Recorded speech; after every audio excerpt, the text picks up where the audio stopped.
right, good day, everyone. I'm Tad Schnaufer of the Global National Security Institute, and we're here for our author spotlight with Nick Reynolds, the author of the book Need to Know: World War II and the Rise of American Intelligence. So thank you so much for being here. Oh, it's my pleasure. It's great to be here. Awesome. So you have a very impressive career at the time in the Marines and the CIA, and it kind of ties into your book here. How did your career overall influence this particular book? So how much time do you have? Yeah, exactly.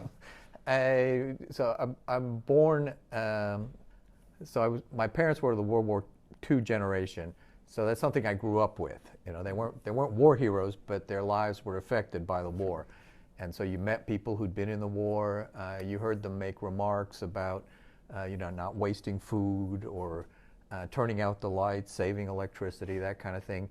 So I was always curious about the war, and then that it's almost as if the war is a thread that runs through my life, because when I went to graduate school, I wrote a dissertation on World War II, on a German general who was involved in the resistance to Hitler, and then I was curious about the military experience, especially since I saw all the World War II generation who went off and served.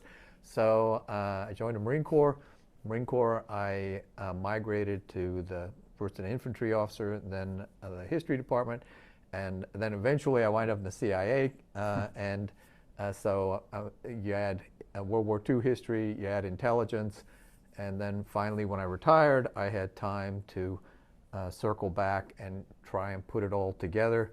And I thought I had identified a gap, which was that people had written a lot of books about World War II intelligence, but the books that tied together the various pieces weren't there. So it's a great piece on OSS or Siggins or naval intelligence at Midway, but nobody was putting them all between two covers. So that's what I tried to do in this book.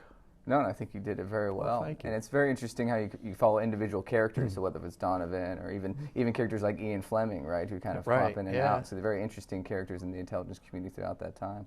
Speaking of Fleming, and you also, at the beginning of the book, you quote Le Carre as well, who obviously wrote Tinker Tailor Soldier Spy, right, which was the title of one of your earlier books. Writer, Sailor, Soldier Spy, yeah, right. With Ernest Hemingway. But with that, how did those two authors, even though they're fiction authors, how did they influence your writing in this book? To be honest, Le Carre is not my favorite author because he's a little too cynical about the intelligence business, and I feel the way I would like readers to take Need to Know, it's you need to know certain things about the world if you're going to operate. So it's not just the restrictive idea that you only tell people what they need to know. It's like get out there and get the information that you need to know. So he happened to have given me just the perfect quote for this book, and I'll take that from him and give him the benefit of the doubt on the rest of it. Ian Fleming is an interesting part of this story because he came over to Washington from London early on and played a role in telling Americans how to set up an intelligence organization. So it's a little bit arrogant, you don't really want uninvited advisors showing up and telling you what to do. But it is an interesting story that this guy, who Ian Fleming before World War II was having trouble finding himself. Right. So he tried journalism, he tried like stockbroker, and only when the war breaks out and he winds up as the aide to the director of British Royal Navy intelligence does he really kind of come into his own, and so this is a growth experience for him as well as for the U.S. Sure, and that leads on to another point of how obviously the U.S. did not have a major intelligence operation prior to the war, but the British were really pushing them leading up as you get in the late 30s and early 40s, as you note in the book. What do you think if the British wouldn't have been pushing the Americans? What a great question. That came up, I did a talk yesterday, and that came up. So what if, so this is, modern American intelligence is a product of World War II. Right. So it's a product of a surge.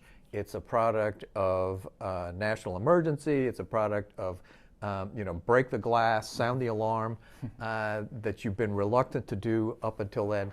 So what would have happened if American intelligence had grown up like British intelligence, which was not a wartime product? It was like turn of the century, 1905, 1906, around there, and it just grew up more naturally, if you will, or certainly more slowly. Would we, as a people, have been more comfortable with the idea of intelligence? Americans are always a little suspicious, from you go back as far as you want, and there's always this thread running through American history that says, intelligence, what are they up to? Can we trust them? Why do we need it?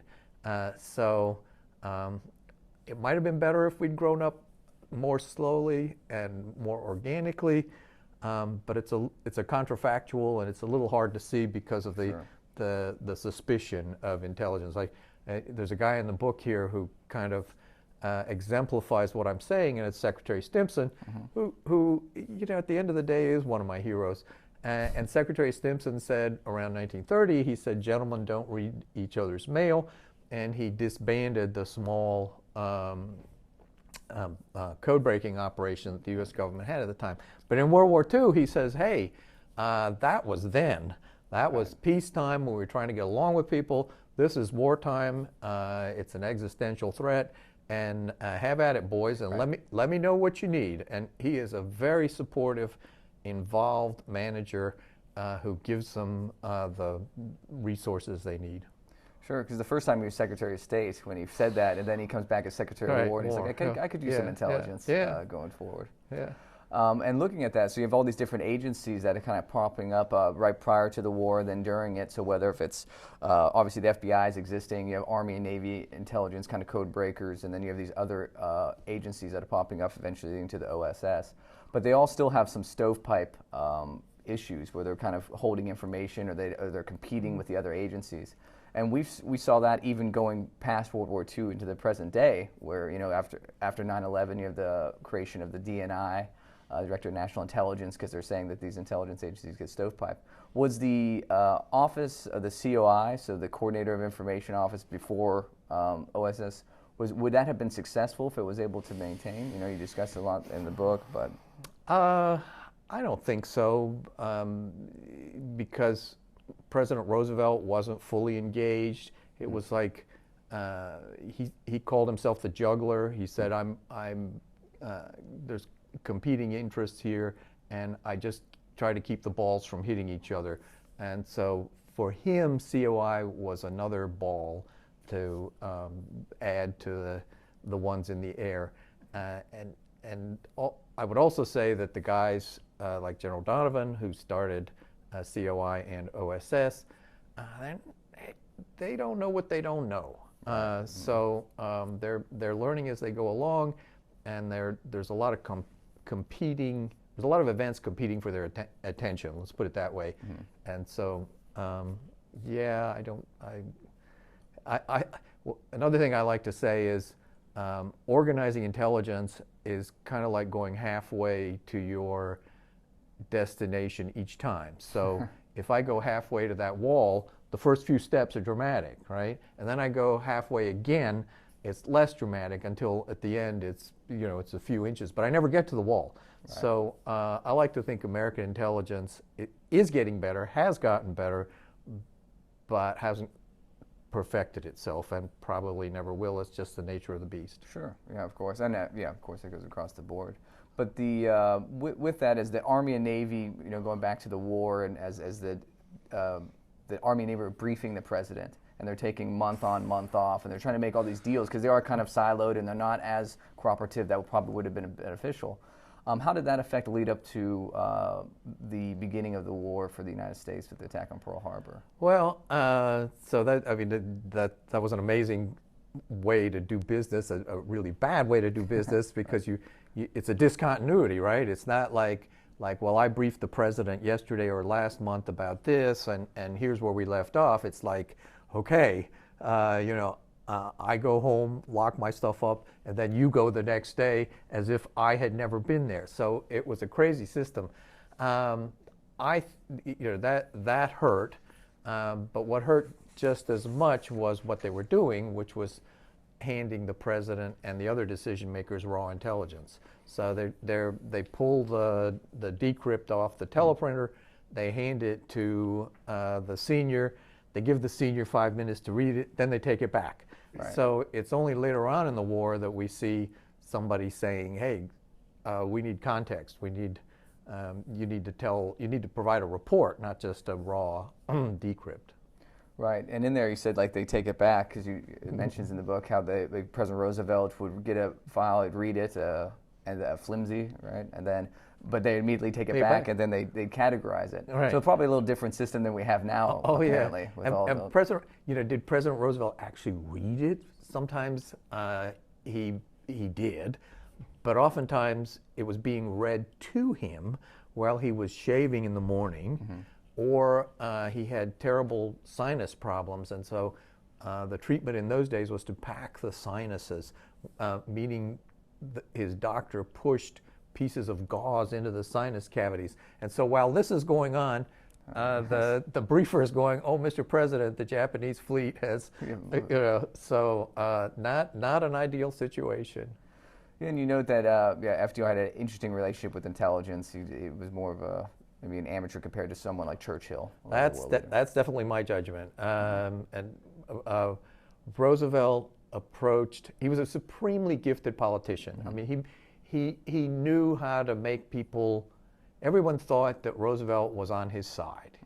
Mm-hmm. You've heard this about other politicians, like he's in a room with, or she, in a room with 100 other people, and for that minute and a half that he or she talks to you, you think you're the only person in the universe. It's just the two of you.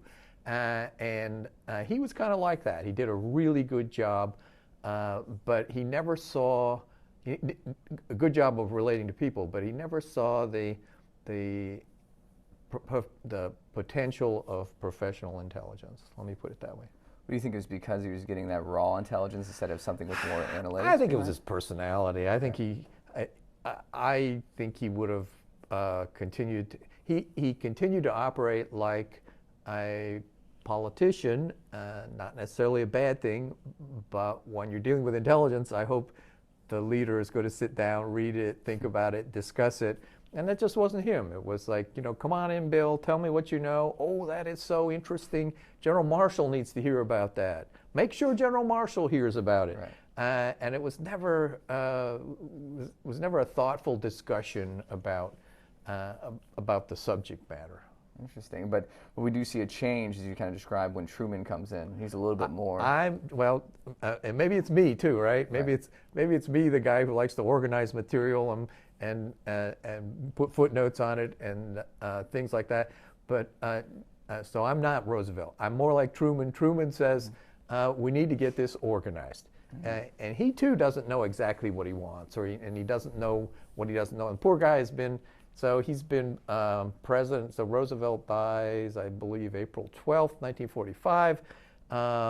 So he's been on the job 2 or 3 months max, and he's not fully briefed. And he does a tremendous job playing catch-up ball. And he tries to he gets these things.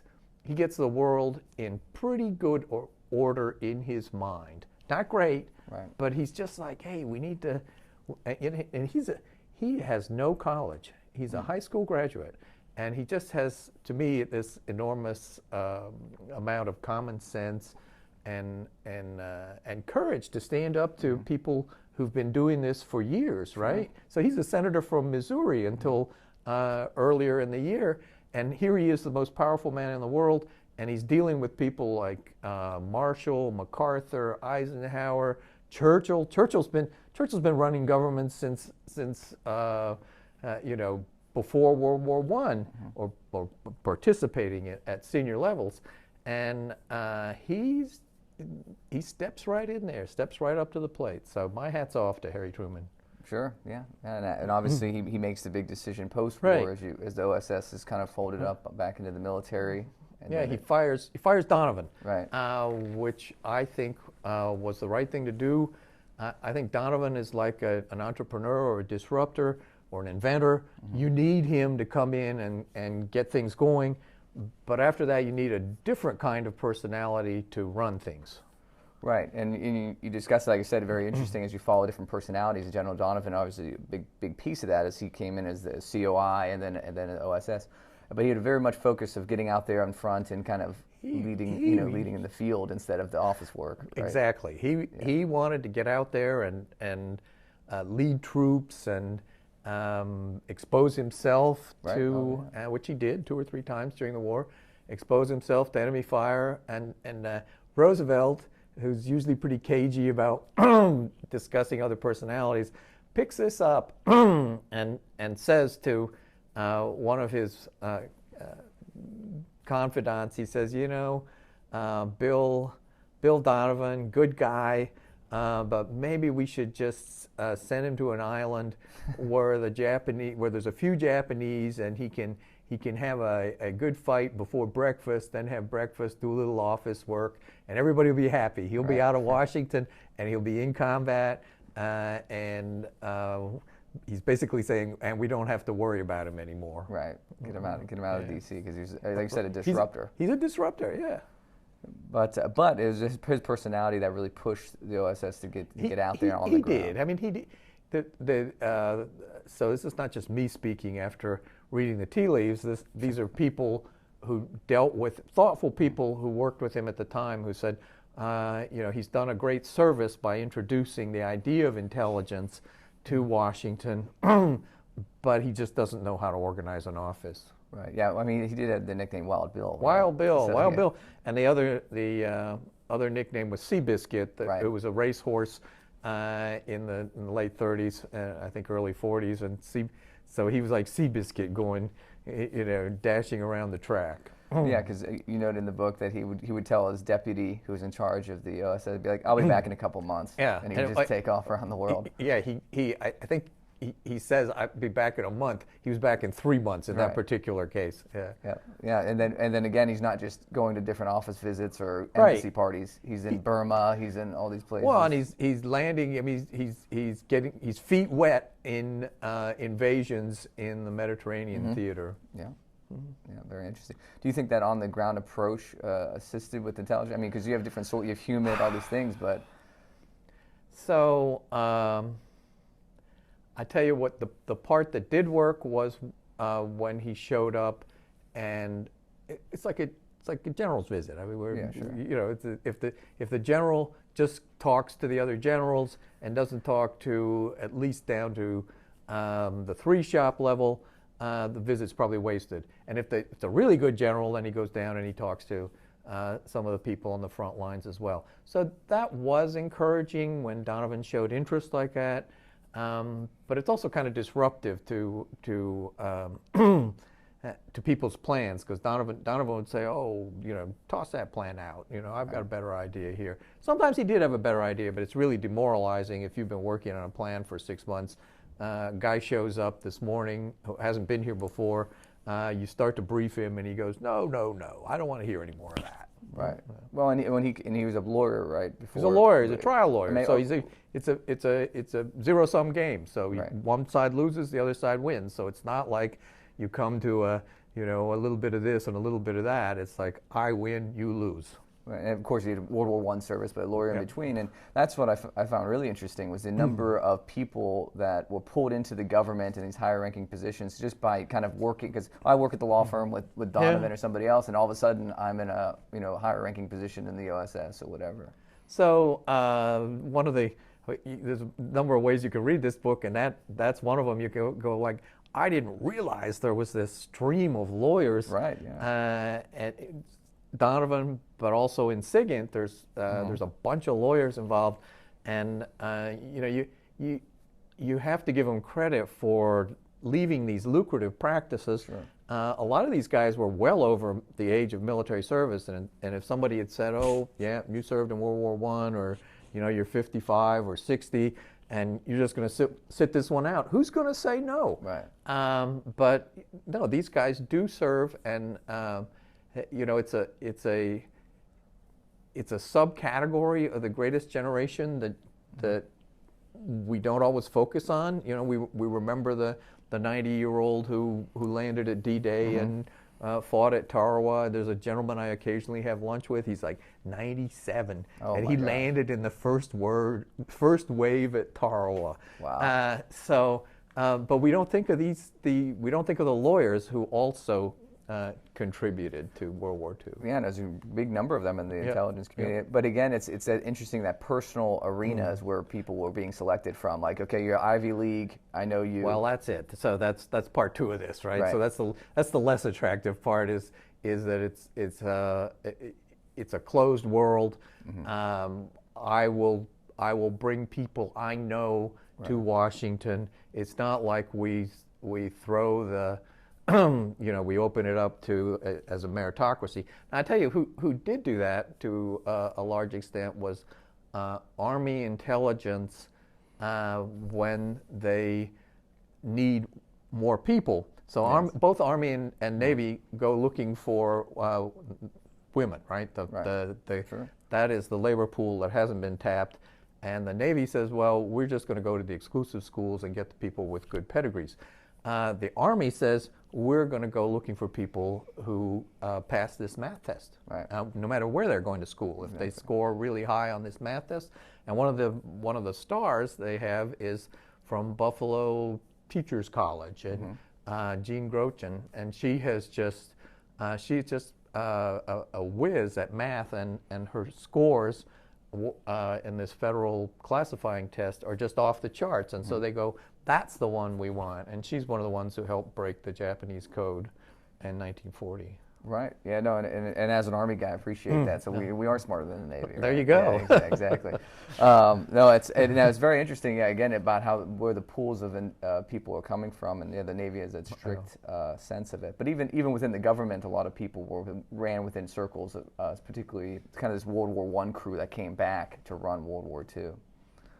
There is that. I mean, this is a little off my topic, but General Marshall says, well, I know all these guys, and I know this guy, well, he's a cavalry officer, and he's going to want to get on a horse and charge over the FIBA. And he sends a lot of people home. It's just time for you to retire, Bob. Go ahead and sit this one out.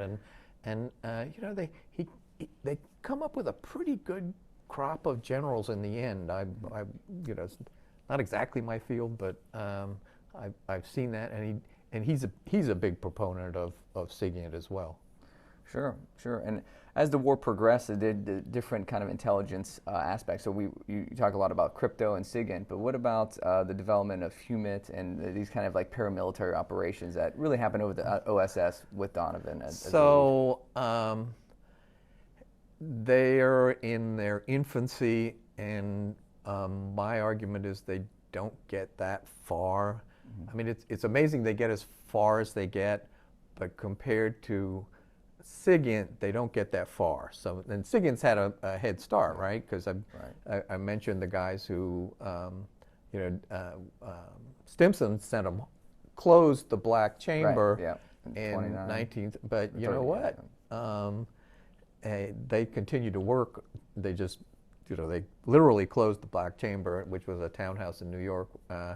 But there was a little office in the munitions building, which was the Army headquarters in D.C., and they continued to do code breaking. So the point of this is they had a head start. They had a little bit of luck, a lot of skill, a little bit of luck, and so HUMINT and special ops are really, they have a disadvantage in that regard. So special ops. So is OSS HUMINT useless? No, but it just doesn't compare. I mean, one's like a Fortune 500 stock, and the other's like a penny stock. Right. And I should mention for the reader or people who haven't read yet, SIGINT is signal intelligence, and human intelligence. Unfortunately, it's common phrases for us, but a little different. But on the different types of intelligence that's being collected throughout the war, I did want to read a short passage about Baron Hiroshi Oshima. The Japanese ambassador in Germany. Right. Yeah, right. Right, and you discuss about generally that when Oshima and Hitler met, they spoke very freely with each other. So again, he's the Japanese ambassador in Berlin during the war. Written hours after each meeting, Oshima's reports were on their way to Tokyo, filled with detail and nuance. One of Stimson's assistants found the material so orderly and well presented that it could be bound together and simply supplied with subject index. This made him a wonderful virtual spy for Washington. It was even better than having an actual spy in Hitler's chancellery. No American had to cultivate Oshima or puzzle about how to meet him without attracting attention. So in this case, you're really cultivating through signals and being able to intercept other people's messages. You have your own really human source on the ground with even better information. Yes. So this is the best of both worlds, really, right. Yeah. Because a lot of times Siggins is a cryptic, move force 5 to grid square 272. Right. And in this case, you have a personality that you've been able to follow for years, and he's a wonderful writer. He's a trained observer. He's a military officer. The best thing he does for us is he goes to visit the West Wall, where the D-Day landings are going to occur, and he writes like a 32-page report on what he saw. Right. And it couldn't get any better than that. Right, the ability of the U.S. to be able to have the codes that breaking Japanese codes, and then being able to read their correspondence really did play a huge role leading up to D-Day, and just general intelligence throughout the European theater. So leading up to D-Day, other than that, was there any other major with the OSS and the French resistance that played it? So French resistance, huge. I mean, they're doing kind of the same thing as General Oshima, but it's a guy who lives near this fortification, who gets a message to the French resistance, and so that's a strong part of it. Aerial reconnaissance is a big part of it too, and so you kind of got you get the big three, and yes, there is an OSS intelligence component. They've got people behind the lines who are reporting, but in terms of quality and quantity, it doesn't quite compare. Right. Okay, well, and as we're wrapping up and closing up on time, is there any other details or stories from the book you'd like to discuss? I mean, I know there's so many. I mean, there's some interesting adventures. I love the personalities. The book is written about big themes, but I try to illustrate those big themes by giving you the stories of individuals. Joe Rocheford, who is the Navy Intel Chief at Pearl Harbor in 1941-42. Is I think my kind of guy. He's a self-made man. Mm-hmm. He is in a career field that doesn't exist really, mm-hmm. and he makes it work. He's the guy who predicts the location of the Japanese fleet at Midway, which enables the warfighters to position themselves accordingly, and get lucky. They sink 4 carriers in a matter of hours, really ending the Japanese thrust across the Pacific to the west. But he's the kind of guy we see at the beginning of the war. He's done it himself. He's kind of a loner. The system hasn't supported him. By the end of the war, we see people who are thinking more in terms of how to do, how to build organizations. Sure. And so you see this arc from from the inventor to the enterprise manager, shall we say, mm-hmm. At the end of the war. They're good guys too, and they're as interesting, but it's not quite as colorful when as the guy who's there doing it with off the seat of his pants, and sure. And the stories. He's in the movie. He's played by Hal Holbrook in mm-hmm. Not the current Midway movie, but the one maybe 20 years ago, and he's like wearing pajamas. It looks like he's wearing pajamas at work. He's got an old smoking jacket on because it's really cold down there in the dungeon and the skiff where they work. There's the air conditioning's not very good. Everybody smokes, right? This is a World War II thing. Everybody's huffing and puffing. About the only one who didn't was Donovan. So this air is just foul and it's really cold, and so he dispenses with uniform regulations and just says, hey, do your job, be comfortable, and let's get the results. And they worked brutal hours. The longest shift that I could find was something like 92 hours. Oh, wow. Yeah, you're falling asleep at the machine yeah, there. well, no, you're taking Benzedrine. Yeah, yeah, of course. Yeah, that was fun. Benzedrine, coffee, and nicotine. Yeah, whatever it takes. And then at the end of this, he does something that's very un-Navy. When he's convinced that the Japanese carriers have sunk, he says, okay, we're going for, he tells everybody, I am ordering you to leave here and not come back for 4 days. And they go to a house up by Diamond Head, and it's officer and enlisted. That's so unusual in the Navy and for 3 or 4 days they just drink. They just drink. And you know, there are no Liberty incidents. Nobody calls the shore patrol. And then eventually they sleep it off, they clean themselves up, and they go back to work. You know, what a great bunch of guys. It sounds like a good time. And a few girls, not too many, but you know, that, as I say, that comes later in the war. But the long-serving pre-war generation, I think, was amazing. Interesting. And then last question to sum everything up. Again, excellent book. But what's, if you would recommend a spy film, what's your go-to spy film? If you're not, you know, if you're looking to, you know, as a James Bond, or who do you got? Boy, that's a good question. I kind of like The Third Man, which is a golden oldie. Geez. Orson Welles. Orson Welles, Yeah, Vienna, post-war. It's kind of murky. The Le Carré film, The Spy Who Came In From the Cold. It's before Le Carré got a little more precious. And I think that's a pretty good movie too. It's a little cynical, it's a little dark, but it's very well done. I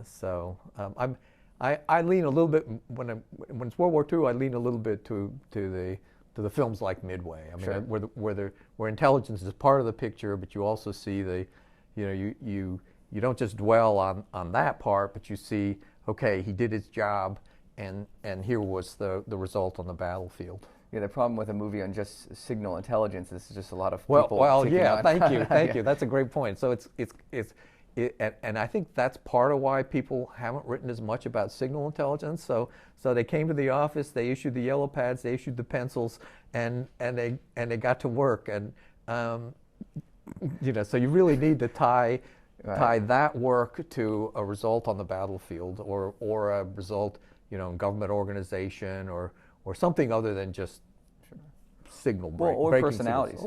Which you do well in there as well. Thank you. Well, thank you again so much, Nick. What really a pleasure. Great having you. Yeah, and we look forward to seeing you at our speaker series. All right, great. Thank you.